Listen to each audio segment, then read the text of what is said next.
daqueles fogos que simbolizavam um pássaro, momentaneamente desgarrado do paraíso e aprisionado nas gaiolas da terra, para o martírio de seguir ao lado de um homem assinalado por eles clamorosos, de passar dos reencarnatórios em vasos de samba. Ali ele estava para viver o momento do significativo. A vida lhe brindaria com 2 filhos, um menino, mágico, sanguestre, que seria arrebatado num sequestro hediondo por funcionários vindos da própria casa, como André de Giura, o seu funcionário que viu o filho ser chicoteado na chegada do senador e da esposa a Jerusalém. E o menino arrebatado seria criado com ódio aos romanos. E no livro ele vai encontrar o filho, já adulto, exatamente em Jerusalém, mais ou menos na época em que Tito, o filho de Vespasiano, invadirá Jerusalém e não deixará pedra sobre pedra, provocando a chamada primeira diáspora dos judeus. Aprisionado numa das sinagogas, o senador se vê diante de um homem velho, que pela voz o faz evocar o passado. Lembra-se de mim, senador? André de Giura, aquele servidor que viu o filho ser chicoteado e depois vendido como coisa de um amparo galério, onde provavelmente meu filho desapareceu nas voragens dos sacrifícios e dos castigos inomináveis.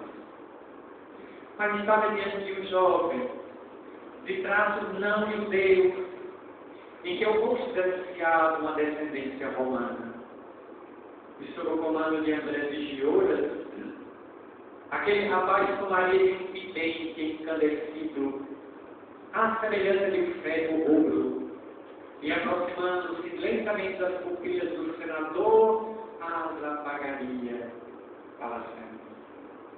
Fedendo a esclerótica, o senador pedia o sangue e as lágrimas descendo dos olhos mortos, para nunca mais enxergar naquela reencarnação. Era seu próprio filho, que criado por aquele bandoleiro, por aquele sequestrador, tornava-se alguém vítima de um ódio nutrido lentamente, mas paulatinamente contra os invasores romanos.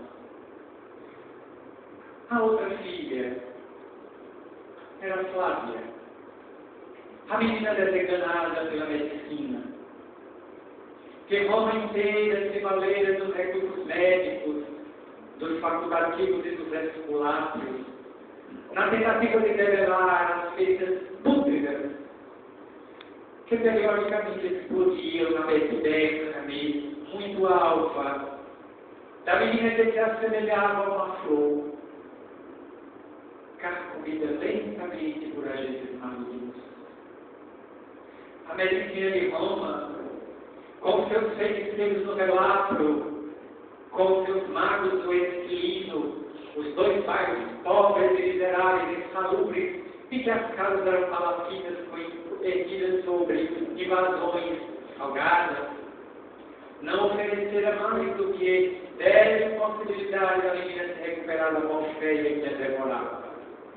Até que alguém inspirado propõe à família do senador que talvez uma transferência para a província da Judéia, situando a família nos arredores do lago de Genezaré, ou da lagoa de Tiberíades, ou do mar de Tiberíades, quem sabe? Quem sabe pudesse devolver que seja uma síntese de saúde à pequena estiolada. E para ali, toda a família do senador preparou a mudança, fazendo a longa viagem que durou mais de 33 dias. se utilizando de carruagens, de barcos, de moares, até atingir a cidade numa tarde extremamente escaldante de sol a vinho. E foi ali que se deu o episódio. Fica um jovem na faixa dos 15 para 16 anos tomando uma pedra, atirou de maneira irresponsável contra a liteira que estava vazia. A pedra fendeu a pequena portinhola daquela liteira carregada por escravos. E foi depositado o rosto alto daquela dama patrícia, fazendo com que o filho puro de sangue descesse da face. De imediato os soldados identificaram o agressor e o rapaz foi punido ali mesmo com 70 chibatadas. E depois desterrado para as galés em Roma, indo trabalhar exatamente numa residência de um amigo do senador público Lentulus Cornelius. O jovem não veio a perecer, foi vendido como escravo e sobreviveu na casa de Flamínio Severo, um grande amigo de Públio Lentulus Cornelius. Entretanto, a menina não se recuperava. Contudo, corria as notícias, já situado da família, num pequeno palacete nas cercanias de Jerusalém, de que um homem de errática beleza, de cujas mãos passavam virtudes curativas, andava por aquelas regiões visitando as aldeias miseráveis e compadecendo dos filhos do Calvário. Quem sabe se a família buscasse aquele Yahshua, talvez ele se comparecesse da menina que padecia em cima de uma cama, sempre submetida às erupções daquelas feridas violáceas que periodicamente vinham a epiderme, com pululação, com cheiro fétido, inspirando asco nas criadas e profunda compaixão nos pais destes ossos. Mas, será que o senador desceria da sua cátedra, da sua honradez, representante de César, a segunda pessoa depois de Pôncio Pilatos, o procurador da Judéia, para enviar com o homem da plebe? Depois de sofrer as admoestações fraternas da companheira que idolatrava, que amava profundamente, pelos laços mais santos do coração, Públio decide buscar aquele homem. E o encontro vai dar-se numa tarde, em que o poente de fogo debruça-se como uma bola solejante por detrás das montanhas do Edrelon. E ele se desfazendo das togas alpinitentes, da cinta vermelha que simbolizava a marca senatorial, vai se vestir com roupas comuns e buscar as cercanias, não do lago, mas aquele outro que se afirmava que ele optava frequentemente para as suas meditações e os seus solilóquios com o Pai. Era Getsemane, o louco das oliveira. E ali numa tarde em que o sol debruava, lançando as suas últimas tíberas de luz, incendiando o céu nas nuvens esparsas que variavam ao sabor do vento da tarde, eis que o senador busca, em vestes comuns para não ser verificados, aqueles sítios ermos, aqueles lugares isolados. E ali aguarda, fazendo uma retrospectiva de sua vida, porque qualquer contato que esse tempo com Jesus nos impõe a crise existencial. Que a viagem para dentro para uma reavaliação de valores, em que o indivíduo viaja para um continente desconhecido eu, buscando a sua própria identidade. Quem teve contato com Jesus, em épocas passadas ou na atualidade, nunca mais, foi o mesmo. O indivíduo altera as concepções, modifica valores, ressignifica a própria vida a partir daquele ponto, como se um novo renascimento moral e espiritual se dessem no indivíduo, lhe propiciando uma estrada nova, nem sempre larga, nem sempre fácil, mas o indivíduo se redobra de energia e de coragem para enfrentar os trâmites da existência e os desafios da vida. Ele ali buscava encontro com aquele homem que não conhecia até ali, mas ouvia falar, boca miúda do populacho. Era um homem bom, era um homem nobre, atendia as diretrizes, nelas reconhecendo mulheres de valor que os homens desejavam apedrejar. Conversava com ladrões e com fascínoras, como se fossem criaturas éticas, divisando ou enxergando nelas a possibilidade luminosa do amanhã. Acolhia as crianças com um sorriso franco dos lábios e afirmava certamente que o reino do céu era para aqueles que se assemelhassem à inocência e à candura. Acolhia os idosos, tinha profunda compaixão no olhar para com os cadeirantes, para com os portadores de muletas, e não temia as enfermidades devoradoras. Conversava com a hemorroísta, com o canceroso, e descia desassombrado ao vale dos lazaretos, sem temer o contágio do Hansen, nem a lepra lhe tocava a pele macia, mas tostado do sol inclemente da Judéia. Era um homem notável. A população dizia que em determinado momento ele multiplicava a noite inteiras para atender a massa família. Mas ele trazia um ponto espiritual que nem todos entendiam a princípio, nem de imediato. E por volta das 17 horas, conforme a narrativa é emocionada de Emmanuel, evocando as suas lembranças mais queridas, mais ternas, exumando do coração do inconsciente as recordações que mais lhe assinalaram a reencarnação e a passagem pelo planeta Terra.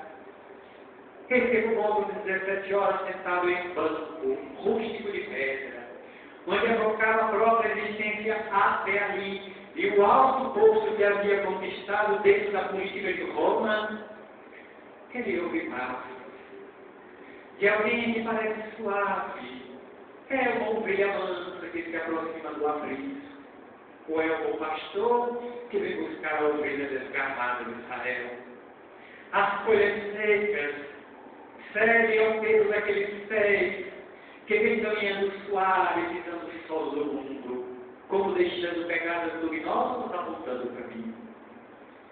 Ele volta-se e está diante de um homem errático, de beleza incomum. Sua carta, até hoje preservada nos anais da igreja ou do Museu de Turim, na Itália, é o único retrato falado que se tem de Jesus, escrito justamente pelo senador Públio Lentulus Cornélius a Tibério César, demonstrando ser um documento de natureza oficial. E dessa maneira, matando qualquer possibilidade de Jesus ser um personagem mitológico, um personagem apenas não histórico. Ele foi um homem histórico e efetivamente viveu entre nós há quase 2000 anos. O documento do senador o confirma. E ao notar aquele homem de 1,75 m aproximadamente, 70 a 75 kg de peso, de ombros largos, de pele tostada, cabelos da Nazarena, olhos que talvez fossem negros, que a história grafou como azul, que outros colocam que pareciam ser 2 gotas de mel silvestre, anedoado. Pouco importa, seus olhos eram penetrantes, nublados de lágrimas, certamente pelas paixões humanas, e diante da nossa rebeldia, e nos vencemos ao seu evangelho de blandícias e de amor. Aquele homem chegava suave, e tamanha impressão emotiva produziu no senador, que ele teve a garganta travada. As cordas vocais se recusaram a emitir, quiçá, boa noite, uma saudação qualquer àquele desconhecido, a presença de Jesus constrangeu o senador a ficar de joelhos. Como? Um senador não ficava de joelhos nem diante de César, que representava os deuses, que representava Júpiter, Zeus. Imagine que ano de desconhecido. Mas a majestade de Jesus não era terrestre. A sua realeza era espiritual. Toda a sua força era moral. E a sua grandeza era excelsa. Porque o governado, ali de joelhos, estava diante do governador espiritual do planeta, diante de quem todos os poderes, todas as potestades da terra não passam de areia morta. De um punhado de misérias, em que fazemos os fastígios, as potestades e os poderes transitórios do mundo, que nascem rapidamente nas guerras e nos holocaustos para sucumbir nas areias e no pó dos túmulos. Absolutamente genuflexo diante de Jesus, o Yahshua que ele buscava, não logrou dizer coisa alguma, a não ser abrir a comporta dos olhos e deixar que as lágrimas, como lixívia abençoada, lavasse a alma ainda poluta, doente, enferma da arrogância do velho senador romano. E Jesus se aproxima suave. Suas mãos adentram-se os cabelos negros e sedosos do senador, apalpando-lhe a cabeça dolorida de problemas. Senador, por que me procuras à noite? Por que não me procuras à plena claridade do dia? Para conhecer de uma vez e para sempre as excelsitudes da mensagem que trago do Pai para as criaturas humanas. E o senador mentalmente conseguia algum raciocínio de quem é este homem. Para de falar com esta autoridade. Eu que sou um senador, prefeito de César. E Jesus capturando o pensamento, porque falavam de alma a alma, de coração a coração, respondeu na acústica da própria alma confundida. Bem miseráveis são todos sentidos. De que valem todos os teus tesouros de opulência de tuas cidades, neste século de iniquidade, se tudo isso não passará de pó e areia dentro de algum tempo. Não venho ao encontro do homem superficial do Estado, do espírito de tradição milenar, cujo pedal de erros no passado é clamoroso, é doloroso. Eu vou encontrar o pai de família, cuja filhinha se encontra desenganada pela incompetência da medicina do mundo. O senador nada tinha dito, mas ele sabe. Ele não sabia, ele sabe, tempo presente. Ele sabe tudo. Havia afirmado outrora, em momento específico, que eu sou o bom pastor, e o bom pastor conhece todas as suas ovelhas. Ali estava uma ovelha doente, com febre aftosa moral. Sendo pai de uma outra ovelhinha, enferma, resgatando as dívidas do passado, Flávia Lentulha. E Jesus não vinha visitar o preposto de César, nem dialogar com as autoridades políticas do mundo. Vinha conversar com o espírito imortal, ainda prisioneiro dos desencantos, dos equívocos, da falácia, da opulência, da ufonia, dos transitórios anos e séculos de poder que a terra oferece numa noite para arrebatar no dia seguinte, pela morte, pelo desterro, pelo exílio, pelos conflitos, pela guerra. Não venham ao homem instável, superficial, mas sim ao Pai desvalido, que a medicina do mundo se mostra impotente para socorrer, sim. Ela ficará boa.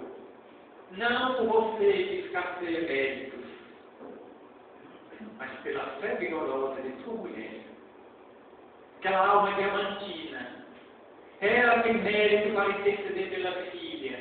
E eu rogarei ao Pai para que reabilite Flávia para a vida. Mas se isto, a cura da filha, represente agravo e responsabilidade sobre teu destino, coisa que a maioria das criaturas raramente percebe.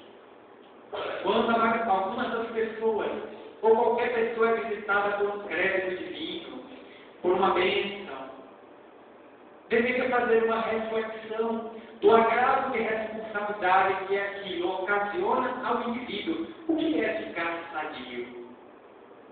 É impor ao indivíduo, como o Trasal dissesse, volta a te visitar, agora trabalharás. Enquanto ele vida doente, cadeirante, cego, mendigo, enfermo, deambulando pela rua, ele é assistido pela caridade pública, pelas mãos da misericórdia, pelos sirineus de ocasião, pelos samaritanos do caminho. Mas na hora que ele fica bom, agora é hora de trabalhar. A saúde impõe ao indivíduo o trabalho, que é lei universal. Um livro que nos visita. Cada folha repassada é acrescentamento de conhecimento e a gente está nos perguntando que fases do conhecimento que tem. Ilumina alguém. Tem libertado uma outra pessoa dos grilhões da ignorância, que nasce de uma família abastada, com fartura de recursos materiais. O que é que a vida está querendo dizer? Eis o recurso com que pode patrocinar outras vidas, promover o progresso, financiar a cultura e libertar pessoas do baú da miséria. Então, certamente, cada dádiva tem uma mensagem para a vida. Em que ele deveria fazer uma reflexão do agravo e responsabilidade. Porque fatalmente vamos ao encontro de uma colocação de Jesus. De que cedo ou tarde a vida perguntará a cada um a conta de sua administração. A cada um será cobrado exatamente aquilo que foi doado. A quem mais foi dado, mais será cobrado. E até mesmo aquele que nada parece ter a vida cobrará alguma coisa, que ninguém pode negar a toda pessoa, um sorriso, um abraço, um aperto de mão, um gesto de solidariedade. Ninguém é tão pobre, ninguém é tão miserável que não tenha algo de si para dar. Pedro, o filho de Babilonas, em determinado instante, adentrando-se a cidade de Jerusalém, enquanto os mendigos se colocavam à margem do caminho para serem sombreados pela fisionomia de Pedro, que estava entre o mendigo e o sol, a sombra de Pedro curava. E ele adentrou a cidade e alguém lhe pediu um recurso. E Pedro afirmou do alto a sua convicção após a palavra própria de Deus: nem prata nem ouro tenho para te dar. O que eu tenho eu te dou, fica bom em nome de Jesus. E o paralítico se reabilitou. O cego voltou a enxergar. Aquele enfermo voltou à glória da vida.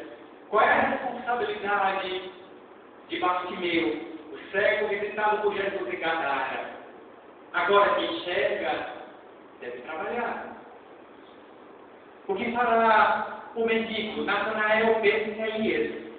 O homem da cadeira de rodas que foi descido pelo telhado da casa, porque em torno da casa regurgitava de gente, impossível era aquele mendigo entrar. Agora que saíste do cárcere, vai procurar emprego, um trabalho, um ofício, qualquer atividade que ele honre e você honre o trabalho da igreja, porque não é o trabalho que dá dignidade a ninguém. É o indivíduo que significa o trabalho pela maneira como se comporta dentro dele.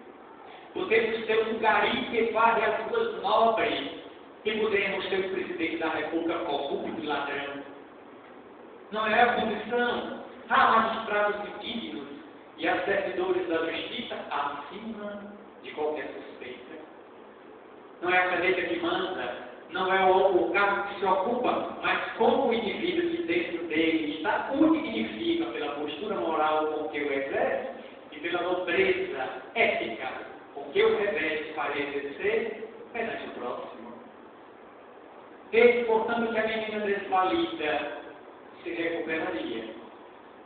Que quando aquele encontro terminou, Jesus batizou profeticamente: Senador, estava em tuas mãos o encontro e o casamento teu com minha doutrina hoje, mas preferiste a senda dos espinhos. Tu me encontrarás mais adiante, no futuro. Profeticamente, Jesus jogava para o amanhã o encontro daquele senador com a mensagem dele. E ao voltar para casa, a menina já estava convalescendo. As feridas na pele começavam a cicatrizar. A pululação fétida desapareceria nos dias seguintes. E Flávia se recuperaria, casaria com a Agripa, sou genro de Públio, e os três pereceriam no ano 79, na erupção do Vesúvio, o senador já cego. 9 anos depois da cegueira, imposta pelo próprio filho sequestrado Marco, no cerco que Tito fizera a Jerusalém. Quando as grandes lajes de pedras caíram sobre o senador, ele volta a recuperar a visão agora no mundo espiritual. Ele conhecera Jesus.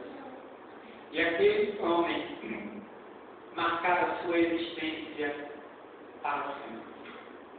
Durante 50 anos, meio século, o senador se demorou no mundo espiritual, aguardando ensejo, época mais favorável de retornar à terra, agora, na suavidade do escravo da história.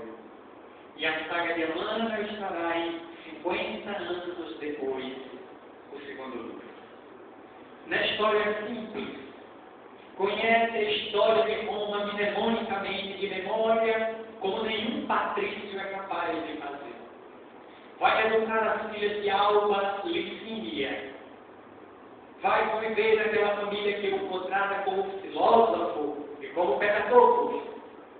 Mas traz na alma profunda da amargura. Infelizmente se encontra cativa.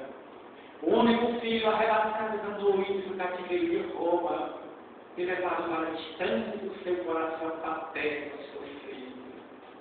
Mas ali está para sempre. Torna-se cristão. Adere ao momento que estava em plena perseguição desde o ano 58, quando Domício Nero, o megalomaníaco psicopata, imperador dos romanos, que atearia um fogo na última semana de julho do ano 64 a Roma, e disse logo do seu castelo que fez um grande espetáculo para os olhos de Roma arder em brasas, e um fogo lavrou o devorador. De noite, durante uma semana, os próprios cristãos deram a sua existência para pagar as labaredas que consumiram 3/4 da cidade. Somente as residências mais nobres, próximas do fórum, lavradas no mármore de Carrara, permaneceram de pé, como algumas fumegantes, como tons erguidos, negros em direção aos céus, clamando ajuda que não veio dos Deus. Nestório é cristão e vai perecer, mas o livro retrata a alma nobre de Célia, que a igreja desfigurou o nome, mas até hoje guarda a tradição do serviço em favor do próximo, daquela menina, que se fez depois vestir de homem e adotando uma casinha próximo ao cemitério da montanha, encheu o jardim de roseiras para lhe socorrer os desafortunados, os infelizes. Mais tarde, Célia reencarnará no outro romance com o nome de Alcione. Volverá de filhos para socorrer o jovem das Belfort, o seu povo, num drama que Emmanuel titularia de renúncia. Mas quem é que não renuncia por amor? que não é capaz de abandonar as estrelas, o firmamento, o espírito, os céus, as bem-aventuranças, e descer aos abismos onde geme a sua alma gêmea, a sua cara metade, para socorrer por amor, assim fez Alcione. A alma já redimida morando em uma das estrelas que fazem parte do conjunto de Sírios, ela volveria à terra em sacrifício da própria revolução, diminuindo a grandeza de primeira estrela, para apagar-se, tomar o escafandro físico e mergulhar outra vez nos vaticínios da terra para socorrer povos que se equivocavam. O seu drama é tão doloroso que ela tenta enamorar-se daquele homem, Carlos Flanagan, que mais tarde casará-se com outra mulher e depois abandonará a companheira e a esposa para voltar à alcunha de Frei José, um dos mais inclementes juízes da então criada Inquisição, sob o comando de Santo Inácio de Loyola. Ela não poderia mais desposar o homem que amava, quando estivesse com apenas 41 anos de idade. Busca a clausura para seguir a Jesus como monja e adota o nome de Maria de Jesus.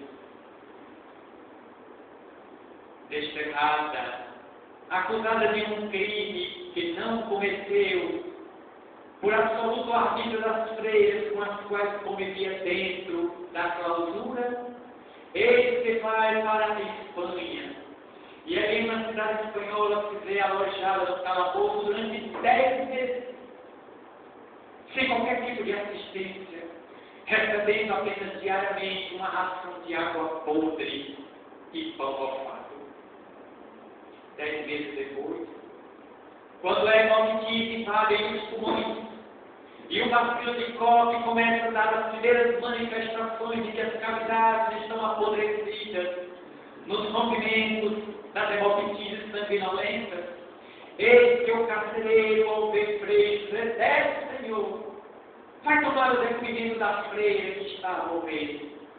E ele facial desfilando de escadas em caracol, até chegar a uma laje fria onde estava uma freira esquálida, com as vestes rotas, rasgadas, pele e osso. Mas quando ela ouve a voz dele, Carlos, oh Carlos, Jesus não me permitiria sair da terra sem contemplar-te e ouvir-te agora pela última vez. Alcione, Alcione, mas és tu. O que foi que eu fiz? Nada. Você não fez nada. Jesus me permite vê-lo e eu vivo na derradeira noite da nossa despedida. Ele abraça sobre uma convulsão interna, absolutamente indescritível. Ela leva os dedos aos lábios e pede por um filho. Tem uma grande hemoptise e morre afogada no próprio sangue, nos braços do ex-amado. Seu infinito, como um pássaro que abandona a gaiola e viaja para os céus de claridade. Volta redimida, mais redimida ainda para Sírios, e para pós recomeça na terra os estágios agora de expiações dolorosas, para arrancar a lepra do egoísmo, a violência da presunção, do ego, que domina os céus, fazendo com que mais tarde ele ficasse as estrelas distantes, sonhando com o reencontro com a sua amada, que está caldeado de se realizar. Porque aquele que ama aguarda aquele que vai aprendendo a amar. Ali Emmanuel está na personalidade de um velho sacerdote, o padre Damiano, o confessor de Alcione, na velha igrejinha de Ávila. Ele encontra nas vestes sacerdotais, o empurra encontro com Jesus. Mas o personagem que desaparece não tem importância na obra que ele narraria, retratando a renúncia de Alcione. Não podemos falar de Paulo e Estevão. Em Paulo e Estevão, Emmanuel não é personagem, ele está encarnado naquela época. Então não está com outro nome, a não ser o próprio senador, que aliás conheceu Paulo. Ouviu a uma certa distância em Jerusalém quando ele foi pregar, não trava do maior contato. Mas para todos nós, os admiradores dos romances emanuelinos, dá para se notar a profunda vinculação entre Emmanuel e Paulo de Tarso. Tanto que quando Emmanuel convidou Chico Xavier à psicografia do livro que durou 8 meses, no porão situado na Fazenda Modelo, na cidade de Pedro Leopoldo, por volta das 19 horas todos os dias, de segunda a sábado, que Chico trabalhava como modesto funcionário do Ministério da Agricultura, ele descia 19 horas depois do labor profissional ao porão, que o doutor Rômulo Joviano, seu patrão, lhe ofertava, através de uma cadeira, uma mesinha, e o menino abaixou velas para que ele psicografasse até meia-noite, 1h da manhã. Quando uma carruagem de um servidor da fazenda levava Chico à cidade para que ele dormisse algumas horas, e às 7 da manhã ele estivesse a posto de novo na fazenda. Rômulo Joviano, o patrão de Chico Xavier, tornou-se o benfeitor. Mas quem era Rômulo Joviano? André de Giouro. O velho sequestrador do filho de Emmanuel, agora volta como patrão para auxiliar com sua austeridade o funcionário e encaminhá-lo para não perder o emprego e dar conta da atividade da psicografia. Durante 8 meses, o Espírito pinta a saga de Paulo e Estevão, quase 544 páginas na velha edição, mais de 677 na atual, com nova fonte maior, mais agradável à leitura. E durante 8 meses, Chico Xavier penetra o conhecimento da vida paulina, o apóstolo dos gentios. O último capítulo é dos mais dramáticos e emocionantes. Paulo tem a cabeça quase decapitada. A espada não consegue seccionar completamente o pescoço e a sua cabeça fende. O sangue jorra aos borbotões e Paulo vê as pálpebras se apagarem, dando um breve sono, sentindo mãos de ácidas e acalmando as dores da decapitação que Tigelinos mandara fazer através dos seus espirros, que eram os soldados pretorianos. Ele colocava os olhos por debaixo de uma árvore frondosa, de rara beleza. Ele está ali repousando em suas raízes, e alguém lhe chama pelo nome, Saulo. Ele reconheceria aquela voz em qualquer lugar da terra. Era a voz de Gamaliel, seu mestre na sinagoga de Jerusalém. Ele olha e vê Gamaliel se aproximando. O velho mestre acolhe o apóstolo, o discípulo, o aluno querido. E logo depois, outros grupos, familiares, amigos vão se aproximando para dar as boas-vindas ao redimido de Tarso, que voltava vitorioso à pátria espiritual.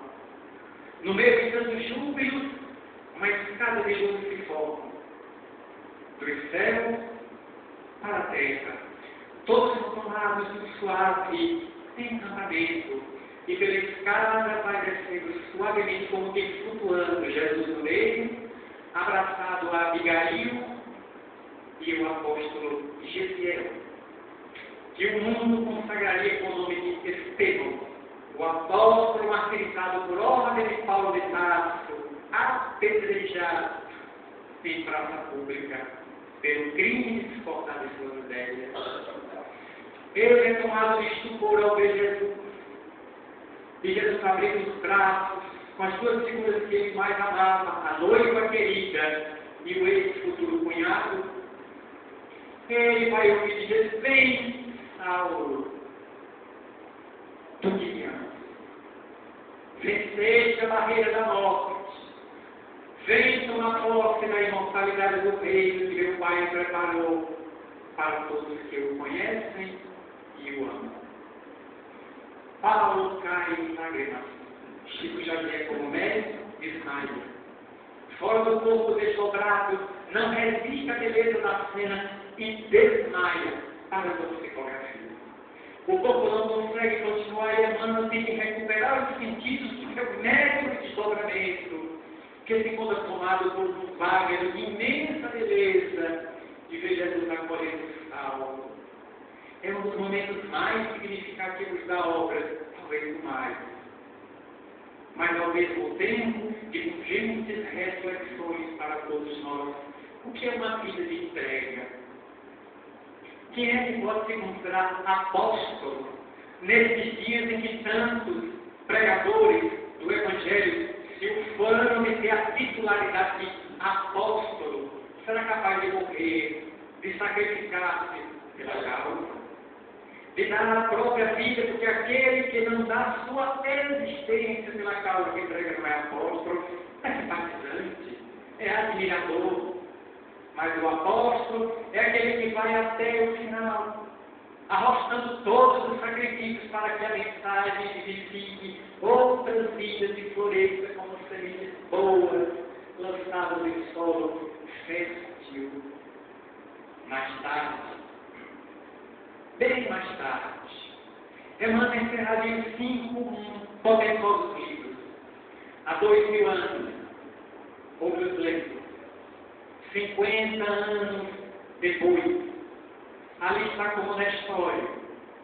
Paulo e Estevão, ele está como Públio Lentulus porque é contemporâneo de Paulo. Mais tarde ele escreverá Renúncia, fechando a saga, demonstrando exatamente o sacrifício de Alcione e vir na terra para socorrer os desvalidos. Mas ele escreverá de Cristo, que presidia do governo de Caracalla, um dos herdeiros dos Antoninos, começando por volta do ano 217 de nossa era, quando o homem só pé da montanha brinca com seu filho em casa. É o sacrifício do Espírito, Quinto Vaso, que havia deixado o mundo espiritual envolvido a terra para socorrer a exigência do filho ancião. Mais um capítulo de renúncia e de sacrifício. Somente um homem que amava tanto o filho imensamente como se fosse seu, Deus filhos, antes de serem nós, são de Deus. Ele volta à terra para socorrer o filho equivocado nas raias do paganismo. Aquele se tornava o espírito obsessor quando desencarnado, e agora mergulhado no corpo daciano, seria mais tarde o déspota, a ponto de matar o próprio pai, o modesto jardineiro amassa, de mandar soltar um cão, um mastim feroz. Quando as crianças cantavam suaves hinos religiosos da época, só porque um pequeno recitou um trecho que falava Nosso Senhor Jesus, passeando foi tomada pela fúria, e determinando que um mastim feroz fosse solto, ele deu o cão avanço sobre Silvano, devorando o menino, que se esvaia em sangue até a morte. Mais tarde, o próprio Tassiano manda matar o pai, demandando sua verdadeira identidade, e nas vascas da morte ele confessa que era seu genitor. E logo depois reencarna como Quinto Celso, o menino pobre, filho de uma tuberculosa, de uma física, que vai acompanhar Tassiano durante larga parte de sua vida até a desencarnação, quando ele fica cego após uma corrida das bigas, as famosas bigas, em que a carruagem é atropelada pelos cavalos e corcéis fogosos, ele projeta até o chão e o rosto vai de encontro a uma pedra, perdendo definitivamente a visão. A filha de Andina, a única filha que teve, que no leito de morte, devorada pela febre maligna, faz um apelo ao pai. Paizinho, Posso te pedir só uma coisa? Pede. O que é que eu não seria capaz de fazer? Porque ele cego e a filha nas máscaras da morte. Quando eu morrer, o Senhor permite que meu corpo seja enterrado no cemitério dos cristãos. Até tu, Glebi, até tu arrebatada por este Cristo que eu dei. Não vai ser. Se o Senhor não quiser, não tem problema. Me entregue onde o Senhor quiser. Mas eu gostaria tanto de ficar no cemitério dos cristãos. E ao vez, quando Blandina viaja para as regiões felizes, o pai deposita seu corpo de 5 anos de idade numa cova rasa. Manda colocar uma pedra e a suave inscrição: Blandina vive. E ela viveria espiritualmente para guardar o genitor mais tarde. E essa Blandina de que nos fala o Evangelho do passado, filha de Tarciano, mais tarde estaria entre nós, em pleno século XX, para viver menos de 30 anos de idade em Minas Gerais, com o suave nome de Irma de Castro, a doce Nenê. O suave espírito se comunicaria por Chico, trazendo os poemas mais bonitos. A Blandina de ontem, a Nenê de agora. Que Mané Frim arrebataria do corpo e o seu viúvo ainda se encontra em Minas Gerais para confirmar a história Arnaldo Ausch. Aos 88 anos de idade, absolutamente lúcido. Um arquivo vivo da vida de Chico Xavier e de passagens pouco conhecidas do sextivo de Pedro Leopoldo e Gilberto. Aí ele mergulha no corpo quinto céu, quinto vaso como quinto céu, para socorrer o Pai quando este é devorado pelos leões. E ele pede ao Pai que ore o Pai Nosso. E quando o Pai sai do corpo, não verei quinto céu se projetando da máquina física e desenvolvendo, mas ser quinto vaso, seu Pai, que sai cantando hosanas e proclamando o velho refrão dos cristãos: Ave Cristo. Aqueles que aspiram a glória de te servir, te saúdam e te glorificam para sempre. Não por outra razão, Ernesto Renan, em fevereiro de 1862, no dia 13, ao abrir a primeira aula em que lecionava no Colégio de França, em Paris, exclamou para os seus alunos: Jesus é um homem incomparável. 20 séculos depois, quanta falta faz Jesus nos nossos dias. Por toda parte ele é comentado, ele é discutido, ele é lido, ele é escrito, mas tampouco vivido, tampouco examinado na profundidade de sua doutrina, dos seus conceitos, permanecendo ainda como um mito inatingível. Ele está no céu, nós estamos na terra. Quando Jesus virá para nos socorrer, raros os conseguem ver no dia a dia, nas mãos generosas de quem socorre, daquele que planta rosas, do que leva o parnel, do que sobe o morro, que desce aos guetos miseráveis, que escreve uma carta, um e-mail, que dá um telefonema, prende esperanças, reabilitando a coragem e que perdeu o sentido da existência. Quando é que Jesus vai ser Deus crucificado? Todo lugar que eu vou particularmente, fóruns, tribunais, casas de saúde, câmaras de vereadores, tem sempre um Cristo crucificado na parede. A sua cruz continua acima do pescoço de tanta gente. Quando é que nós eliminaremos esse símbolo da morte? E quando é que teremos a audácia de o descrucificar? Por que ele continuou pagando o erro que só cometeu? Ele próprio deveria afirmar: Senhor, perdoai-vos. Eles não sabem o que fazem e continuam sem saber o que estamos fazendo.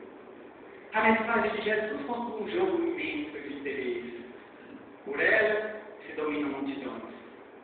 Se utilizando a mensagem dele, lavam-se cerebralmente milhares de pessoas que deixam de pensar para se tornarem apenas ovelhas cegas, indo outros cegos, marchando todos para o precipício, onde vão cair e se arrebentar.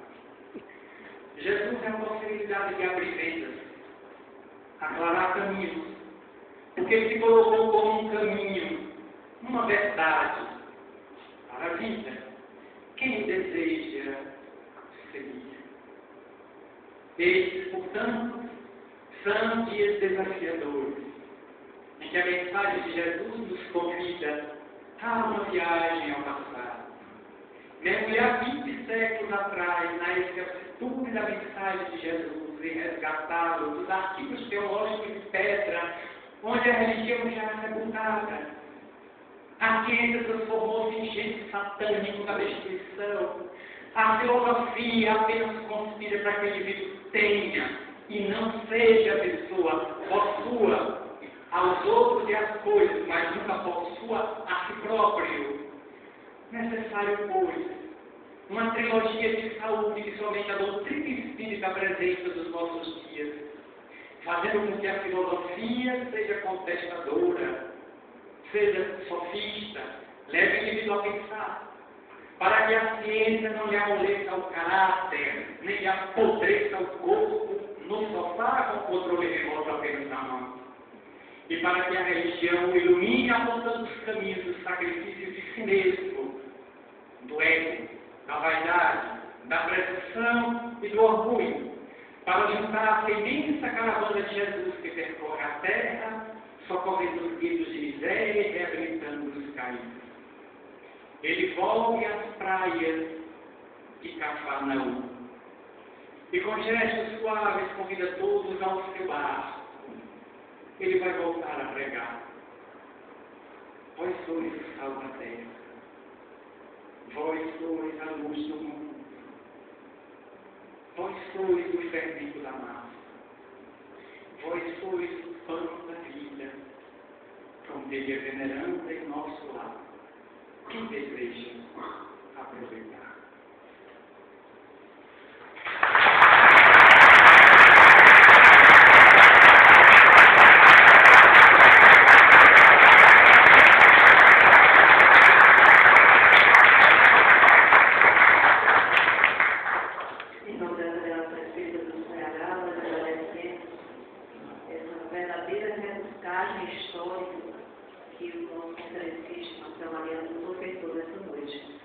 Convidamos a vice-presidente da Federação Espírita do Estado do Ceará, a Margarida Gadelha, para fazer a nossa prece de encerramento.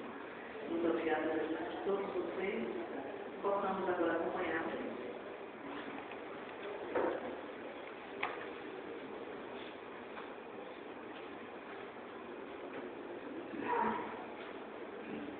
Jesus amigo, ainda estamos estabelecidos a mensagem que ouvimos e ela nos segue a refletir sobre o que estamos fazendo aqui ensinamos e para onde vamos. Te agradecemos por esta oportunidade de rever a história e viver este ensinamento de forma tão necessidade. Nós te pedimos a fundo e tudo que possamos incorporar este ensinamento ao nosso dia ao nosso dia. Enfim, Senhor, te agradecemos por tudo que recebemos. Te pedimos o amparo para cada um e que todos nós tenhamos todos nós. Ser conosco hoje e sempre.